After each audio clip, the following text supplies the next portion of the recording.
I've only seen motorcycle racing at Westwood in dry pavement, but when we arrived at the racetrack in the middle of a downpour, I had to wonder if it would slow them down. It did, but not by much. Motorcycle road racing is perhaps one of the most human in all of motorsport. Nowhere else is there the phenomenal performance of such a small rider-to-vehicle ratio. A 375-pound machine can propel a 170-pound rider to speeds approaching 150 miles an hour in mere seconds. The rider doesn't just drive it, he literally throws it into a corner and aims it down a straightaway. His body becomes an actual part of the machine as he guides it around the racetrack. Motorcycle racers usually get going a couple of weeks earlier than their four-wheel counterparts. Because of the fact that they can run rain or shine, they are lucky enough not to have the weather dictate their schedules. We put on race meetings from the middle of April till the end of October every year, and our club meetings are held at the Broadway and Alma Legion every fourth Monday of the month at 8 p.m.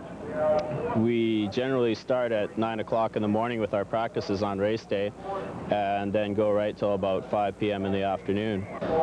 And we've got 8 different classes ranging from Formula One right down to 450 production, which is our junior class.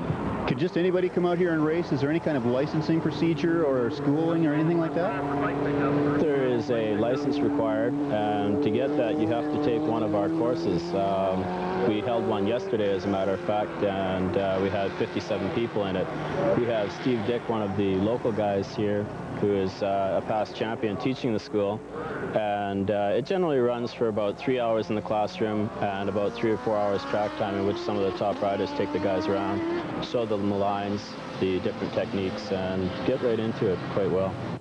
Is it mandatory that they must take this course before they can race out here? Yes, it is. We've made it mandatory this year. It never used to be, but we found that the people didn't have quite enough education in the racing to be able to make it safe when we were racing, so we had to make it mandatory. Motorcycle road racing on dry pavement is very, very fast and exciting.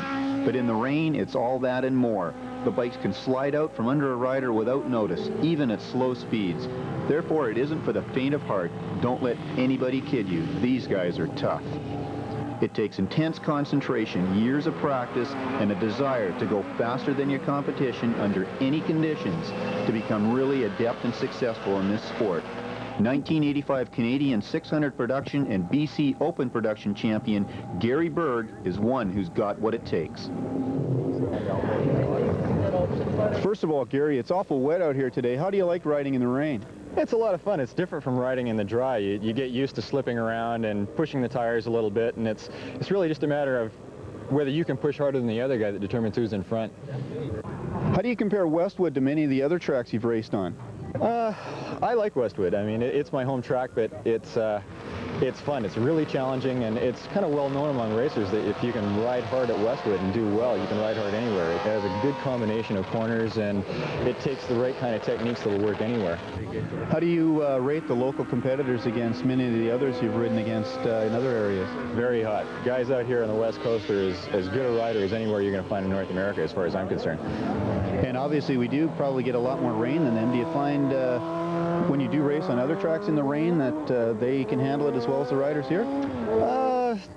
Yes and no. Back east we found that the riders were probably as good in the rain as we were technically, but they just weren't as aggressive. We found that breaking into corners, we could make up a lot of time on them just by getting a little bit close and nudging them in the corners. So it's something that the hairpin here at Westwood has taught all the racers, I think. Yeah. I understand to improve your riding, you've got into fitness recently. How has that helped you?